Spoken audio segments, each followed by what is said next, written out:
Hello दोस्तों, नमस्कार। एक बार फिर स्वागत है आपका अपने यूट्यूब चैनल एजुकेशन ब्रो 2.0 में। दोस्तों, आप लोग कैसे हैं? मैं आशा करता हूं आप लोग ठीक ही होंगे।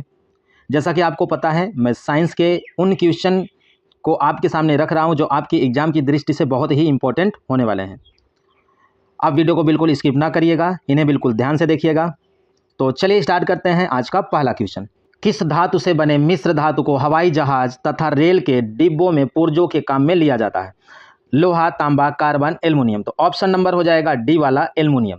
देखिए, स्टील में अगर हम कार्बन की मात्रा देखें तो वो कितनी होती है? 0.1 से 2% तक होती है। और जो टाका होता है, जिसे हम रांगा बोलते हैं, उसमें कौन कौन सी धातु मिली होती है? उसमें होती है 32% टिन होती है और 68% क्या होता है? सीसा होता है। ठीक है ना। अब यहाँ पे मिश्र धातु की बात करते हैं तो एल्युमिनियम अगर 95%, ठीक है, और कॉपर यदि हम 4% और 0.5% मैग्नीज और मैग्नीशियम लगभग 0.5% अगर मिला देंगे तो एक उपधातु बनता है जिसका नाम है ड्यूरालिमिन। ठीक है ना। तो उसी से इन जहाज़ों और रेल के डिब्बे के पुर्जों को बनाया जाता है। इसलिए इसमें ऑप्शन नंबर कौन सा हो जाएगा? डी वाला एल्युमिनियम, क्योंकि इसमें सबसे ज़्यादा क्या होती है? इस मिश्र धातु में सबसे ज़्यादा एल्युमिनियम ही होती है। ओके। और यह हल्का बहुत होता है और मजबूत भी होता है और जंग रोधी होता है। ओके, तो याद रखिएगा, इसमें तांबा, मैग्नीशियम, मैग्नीज मिला देते हैं एल्युमिनियम में तो वह एक उपधातु बन जाती है। ओके, जिसका नाम है ड्यूरालुमिन। Okay, next. मिश्र धातु में किस पदार्थ के संयोग से इस्पात अनुचुंबकीय हो जाता है? Carbon, chromium, nickel, thorium. तो ऑप्शन नंबर हो जाएगा सी वाला निकेल। देखिए, अगर किसी भी मिश्र धातु में अगर हम क्रोमियम, निकेल या मोलिब्डेनम, मैग्नीज मिला देते हैं तो वह अनुचुंबकीय हो जाता है। ठीक है ना। और जबकि जो इस्पात होता है यानी स्टील जो होता है, उसमें अगर हम कार्बन की मात्रा मिला देते हैं तो वह लौह चुंबकीय हो जाता है और वह क्या हो जाता है? मजबूत हो जाता है। ओके, अब यहाँ भी देख लेते हैं। लोहा सर्वाधिक प्रयोग में आने वाली धातु है। इसमें कार्बन की मात्रा मिला दी जाए तो यह इस्पात यानी स्टील नामक क्या बन जाता है? एक मिश्र धातु बन जाता है और जो क्या होता है? बहुत ही मजबूत होता है। ओके, इसमें निकेल, क्रोमियम मिला देते हैं तो यह धब्बा रहित स्टील होता है, यानी इसमें दाग, धब्बे या जंग नहीं लगता है। ओके, इसमें जंग नहीं लगता है। इसका प्रयोग बर्तन, चाकू, कैंची, आभूषण आदि बनाने में करते हैं। Okay, next. प्लाज्मा पदार्थ की कौन सी अवस्था है? चौथी, पांचवी, तीसरी और दूसरी। तो इसमें ऑप्शन नंबर हो जाएगा ए वाला चौथी। देखिए, प्लाज्मा को पदार्थ की चौथी अवस्था के रूप में जाना जाता है, जो ठोस, तरल और गैस के अलावा एक अलग अवस्था है। इसमें आयनित गैस होती है जिसमें मुक्त इलेक्ट्रॉन और आयन होते हैं। ठीक है ना। इसमें ठोस, द्रव, गैस के अलावा अन्य गुण होते हैं। ठीक है ना। अब देखिए, प्लाज्मा क्या है? प्लाज्मा रक्त का तरल भाग होता है। यह एक पीले रंग का चिपचिपा तरल पदार्थ होता है। प्लाज्मा में 90 से 92% तक पानी होता है और इसमें लगभग 6 से 8% तक प्रोटीन पाया जाता है। इसमें थक्का बनाने वाला एजेंट, जिसे हम फाइब्रिनोजन बोलते हैं, उपस्थित रहता है। इसमें ग्लोब्यूलिन, एल्बुमिन, फाइब्रिनोजन जैसे प्रोटीन होते हैं। प्लाज्मा शरीर के ताप को नियंत्रित करने में मदद करता है और साथ ही साथ शरीर को संक्रमण और अन्य रक्त समस्याओं से क्या करता है? बचाता है। Okay, next. लोहे का क्यूरी ताप कितना होता है? 770, 535, 575, 850। तो ऑप्शन नंबर हो जाएगा ए वाला 770 डिग्री सेंटीग्रेड। अगर हम केल्विन में बात करें तो जो क्यूरी ताप होता है वह कितना होता है? 1043 क्यूरी। अब भाई, ये क्यूरी क्या होता है? क्यूरी तापमान वह तापमान होता है जिस पर चुंबकीय पदार्थ अपना अस्थायी चुंबकीय गुण क्या कर देता है? खो देता है। मतलब उसमें चुंबक का कोई भी गुण नहीं रहता है, उसे कहते हैं क्यूरी ताप। Okay, next. पौधे के किस भाग से अदरक प्राप्त की जाती है? तना, जड़, फूल, फल। तो देखिए, पहली बात ये ध्यान रखिएगा, जो अदरक है, अदरक का कोई बीज नहीं होता है, इसीलिए इन्हें कंद बोला जाता है। क्या बोला जाता है? कंद बोला जाता है। अदरक का कोई बीज नहीं होता है, इसलिए इन्हें कंद बोलते हैं। इन्हें जमीन में गाड़ दिया जाता है और इनकी जड़ों से पौधा निकलता है और अदरक एक प्रकार से मसाले के रूप में क्या किया जाता है? प्रयोग किया जाता है। तो इसलिए हम ये बोल सकते हैं, इसमें ऑप्शन नंबर हो जाएगा ए वाला तने से। देखिए, जड़ कौन कौन से? जैसे गाजल, सलजम, मूली, शकरकंद, ये जड़ है। और जो तना रूपी जो हमारे पौधे हैं वो आलू हो गया, लहसुन हो गया, प्याज, यानी आलू लहसुन प्याज तनों से प्राप्त होता है और अदरक भी क्या होता है, तने से प्राप्त होता है। ओके, नेक्स्ट, पीलिया रोग शरीर के किस अंग को प्रभावित करता है? त्वचा, आंत, यकृत, फेफड़ा। तो देखिए जो पीलिया रोग होता है वो सबसे ज्यादा यकृत यानी लीवर को क्या करता है, डैमेज करता है, यानी सबसे ज्यादा लीवर को प्रभावित करता है। ओके, नेक्स्ट, ट्रांसफार्मर के क्रोड बनाने के लिए निम्नलिखित पदार्थों में से कौन सा अधिक उपयुक्त होता है? निकिल, स्टेनलेस स्टील, तांबा, नर्म लोहा। तो ऑप्शन नंबर हो जाएगा डी वाला, नर्म लोहा। कभी कभी सिलिकॉन स्टील का भी इस्तेमाल किया जाता है। देखिए जो नर्म लोहा होता है यह एक फेरोमैग्नेटिक मटेरियल है जिसे आसानी से चुंबकित और विचुंबकित किया जा सकता है, जो ट्रांसफार्मर के कार्य के लिए इस्तेमाल किया जाता है। ठीक है ना। और उस वहीं पे जो सिलिकॉन स्टील होता है ये क्या होता है, इसमें लोहे में सिलिकॉन मिला देते हैं तो उसमें जो शैथिल हानियां होती हैं, हिस्टेरेसिस जो लॉस होते हैं वो क्या हो जाते हैं, कम हो जाते हैं। ओके, नेक्स्ट, निम्नलिखित में से शरीर में ऊतकों का निर्माण किससे होता है? वसा, प्रोटीन, विटामिन, कार्बोहाइड्रेट। तो इसमें ऑप्शन नंबर हो जाएगा डी वाला, प्रोटीन। देखिए प्रोटीन को अक्सर शरीर की रचना खंड कहा जाता है। उनका उपयोग ऊतकों के निर्माण और सुधार के लिए किया जाता है और यह शरीर और अंगों की संरचना, कार्य और नियंत्रण के लिए आवश्यक है।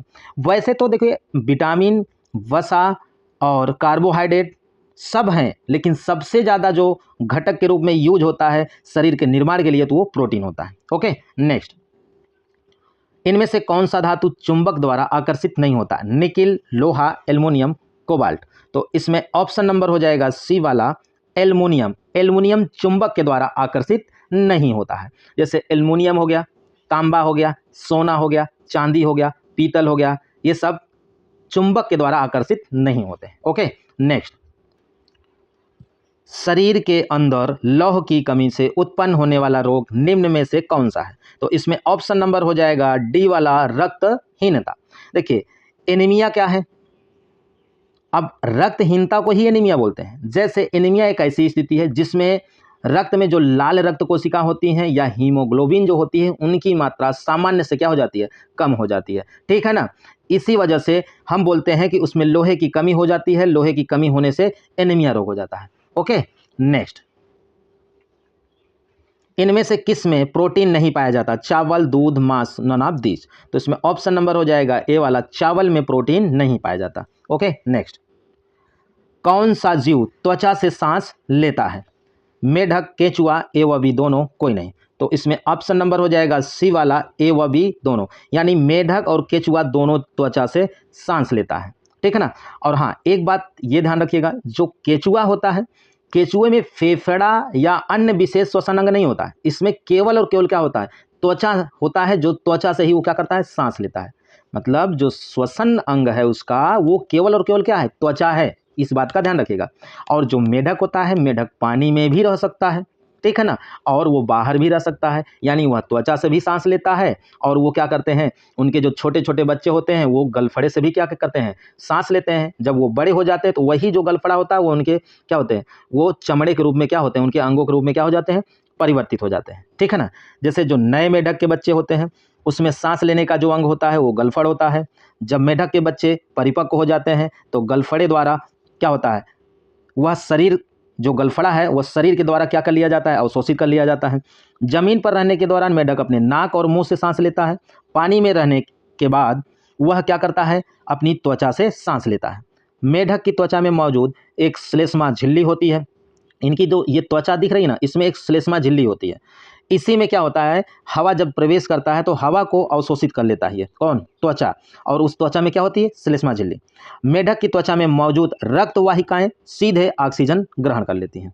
ओके, नेक्स्ट, शीर्षस्थ विभज्योतकी ऊतक निम्न में से किसके लिए उत्तरदायी होता है? लंबाई में वृद्धि के लिए, वलकुट में वृद्धि के लिए, मृद ऊतक में वृद्धि के लिए, मोटाई में वृद्धि के लिए। तो ध्यान दीजिएगा ऑप्शन नंबर हो जाएगा ए वाला, यानी अगर शीर्षस्थ ऊतक जिसमें पाया जाता है, जिस पौधों में पाया जाता है, उसमें जो लंबाई में जो वृद्धि होती है वो इन्हीं ऊतक के कारण होती है। ठीक है ना। नेक्स्ट, ऊँट की कुबड़ निम्न में से किस ऊतक का बना होता है? यहाँ पे में नहीं रहेगा। ऊँट का कुबड़ किस ऊतक का बना होता है? तो इसमें ऑप्शन नंबर हो जाएगा डी वाला, वसामय ऊतक से। तो देखिए ऊँट को लंबी दूरी तक ऊर्जा मिलती है, किसके कारण? वसामय ऊतक के कारण। और इन्हें बार बार प्यास नहीं लगता और बार बार प्यास से क्या करता है? यह ऊतक उन्हें बचाता है। शरीर के तापमान को नियंत्रित करने में मदद करता है और जब भोजन नहीं मिलता है तो वह उसी वसामय ऊतक से क्या लेता है? ऊर्जा ग्रहण करता है। इसे ऊँट का क्या कहते हैं? यह ऊँट इसे पोषण के रूप में क्या कर लेता है? इस्तेमाल कर लेता है। ओके, नेक्स्ट, निमोनिया रोग मानव शरीर के निम्न में से किस अंग को प्रभावित करता है? खराब करता है। तो देखिए जो निमोनिया रोग होता है वह फेफड़े को क्या कर देता है? खराब करता है। यानी ऑप्शन नंबर ए वाला हो जाएगा फेफड़ा। निमोनिया फेफड़े का संक्रमण करता है, फेफड़ों की छोटी वायु थैलियों को क्या करता है? प्रभावित करता है और उसमें सूजन हो जाती है और उसमें एक तरल पदार्थ भर जाता है जिससे सांस लेने में क्या होती है? कठिनाई होती है। ठीक है ना। और जो निमोनिया होता है यह क्या होता है? बैक्टीरिया, वायरस और कवक के कारण भी हो सकता है। ओके, नेक्स्ट, प्रोटीन बनाने के लिए निम्न में से कितने एमिनो अम्ल आवश्यक हैं? तो इसमें ऑप्शन नंबर हो जाएगा बी वाला 20। देखिए प्रोटीन बनाने के लिए 20 अमीनो अम्ल की आवश्यकता तो होती है, परंतु इनमें से 9 अमीनो अम्ल को आवश्यक ही माना जाता है क्योंकि ये हमारे शरीर में नहीं बनते हैं, यानी ये शरीर से नहीं मिल पाते हैं। इन्हें हमें किससे प्राप्त करना पड़ता है? इसे हमें भोजन से ही प्राप्त करना पड़ता है, ये जो 9 अमीनो अम्ल होते हैं। ओके, नेक्स्ट, लंबे समय तक कठोर शारीरिक कार्य के पश्चात मांसपेशियों में थकान अनुभव होने का कारण निम्न में से क्या होता है? तो देखिए इसमें ऑप्शन नंबर हो जाएगा सी वाला लैक्टिक एसिड का संचय। मतलब जब हम काफ़ी टाइम तक काम करते हैं तो मांसपेशियां हमारी थक जाती हैं। ऐसा इसलिए होता है क्योंकि लैक्टिक एसिड मांसपेशियों में जमा हो जाती हैं और उसमें एनर्जी के लिए जो ऑक्सीजन उन्हें चाहिए होता है वह ऑक्सीजन क्या हो जाता है? कम हो जाता है। ठीक है ना। तो हम ये बोल सकते हैं कि मांसपेशियों में पर्याप्त ऑक्सीजन नहीं मिलता है, इस वजह से हमें थकान महसूस होती है और उसमें क्या जमा हो जाता है? Lactic acid. ओके, नेक्स्ट, नाभिकीय रिएक्टर में न्यूट्रॉन नियंत्रण के रूप में क्या प्रयोग किया जाता है? तो इसमें ऑप्शन नंबर हो जाएगा डी वाला कैडमियम। देखिए या तो कैडमियम का इस्तेमाल करते हैं या तो एक बोरान की छड़ आती है, उनसे हम क्या करते हैं? नाभिकीय रिएक्टर में न्यूट्रॉनों को क्या कर देते हैं? मतलब उनको नियंत्रित करते हैं। ठीक है ना। या उन्हें कम और ज़्यादा करने में क्या करता है? सहायक है। ओके, नेक्स्ट, निम्न में से द्रवित सोडियम क्लोराइड को विद्युत धारा का प्रवाह कर सकते हैं क्योंकि इसमें उपस्थित होता है। मतलब सोडियम क्लोराइड में विद्युत धारा प्रवाहित हो सकती है तो क्यों होती है? तो इसमें ऑप्शन नंबर कौन सा हो जाएगा? सी वाला। इसमें मुक्त आयन होते हैं, जैसे Na+ होता है और Cl क्या हो जाएगा? माइनस हो जाएगा, जो क्या करेगा? विद्युत वाहक के रूप में काम करेगा। ओके, नेक्स्ट, निम्न में से लाल लिटमस पत्र को नीला कर देता है। मतलब क्षार लाल लिटमस को नीला करेगा कि अम्ल करेगा कि लवण करेगा कि ये सभी करेंगे? तो इसमें ऑप्शन नंबर कौन सा हो जाएगा? ऑप्शन नंबर हो जाएगा ए वाला क्षार। देखिए जो क्षारी होते हैं वह अगर लाल लिटमस है उन्हें क्या कर देते हैं? नीला कर देते हैं, और जो अम्ली होते हैं वो नीले लिटमस को क्या कर देते हैं? लाल कर देते हैं। ओके, नेक्स्ट, वायु में थोड़ी देर रखने पर किस धातु के ऊपर हरे रंग के बेसिक कार्बोनेट की परत जम जाती है? वह धातु कौन सी है? तो इसमें ऑप्शन नंबर हो जाएगा बी वाला तांबा। देखिए जो तांबा होता है वह वायु के संपर्क में आकर उस पर एक कार्बोनेट की परत जम जाती है। वह परत कैसे जमती है? जब तांबा वायु में खुला रहता है तो हवा की मौजूदगी में उसमें कार्बन डाइऑक्साइड और नमी के साथ साथ वह प्रतिक्रिया करता है। ओके, इस वजह से उसमें क्या जम जाता है? एक कार्बोनेट की परत जम जाती है। ओके, नेक्स्ट, इनमें से किन किरणों के प्रकीर्णन से नाभिक के आकार का आकलन किया जा सकता है?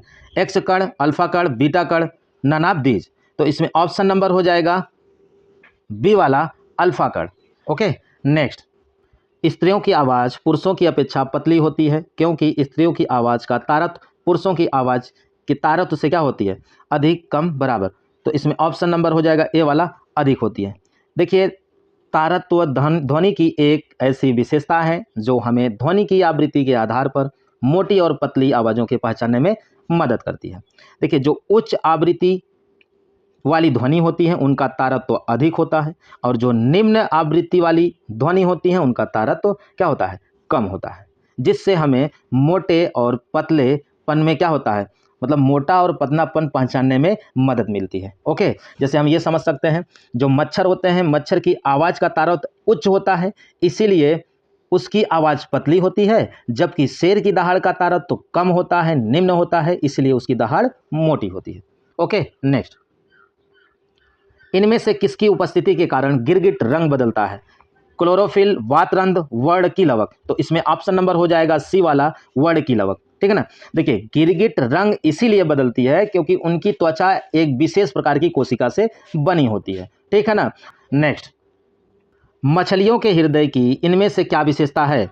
तो इसमें ऑप्शन नंबर हो जाएगा सी वाला, इसमें केवल और केवल अशुद्ध रक्त बहता है। ओके, देखिए, मछलियों का हृदय दो कक्ष वाला होता है, एक आलिंद और एक निलय होता है, जिसमें कौन सा रक्त बहता है? अशुद्ध रक्त बहता है।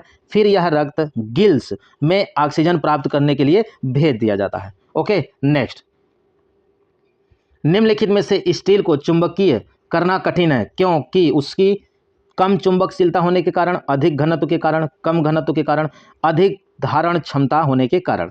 तो इसका आंसर आप लोग कमेंट बॉक्स में बताइए, और इस क्वेश्चन के बारे में जितना भी नॉलेज हो आप उन्हें जरूर लिखिएगा। ठीक है ना।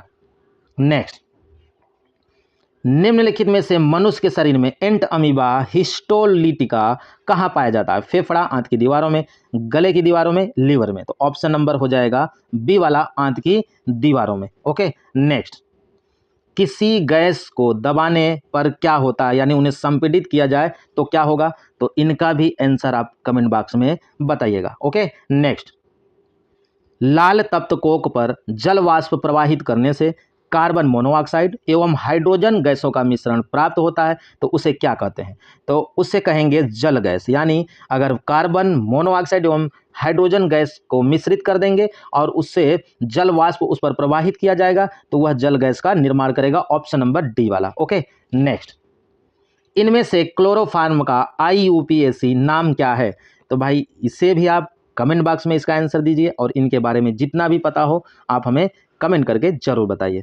तो आज के लिए बस इतना ही, और मेरा ये वीडियो आपको कैसा लगा? यदि आपको मेरा ये वीडियो अच्छा लगा तो मेरे वीडियो को लाइक, शेयर और कमेंट करना ना भूलिएगा। और साथ साथ यदि मेरे चैनल पे आप नए हैं तो मेरे चैनल को सब्सक्राइब करिए और बेल आइकन को प्रेस करिए, ताकि आप तक मेरे हर वीडियो का नोटिफिकेशन आसानी से पहुंचता रहे। तो मिलते हैं नेक्स्ट वीडियो में नए नए क्वेश्चन के साथ। तब तक के लिए नमस्कार।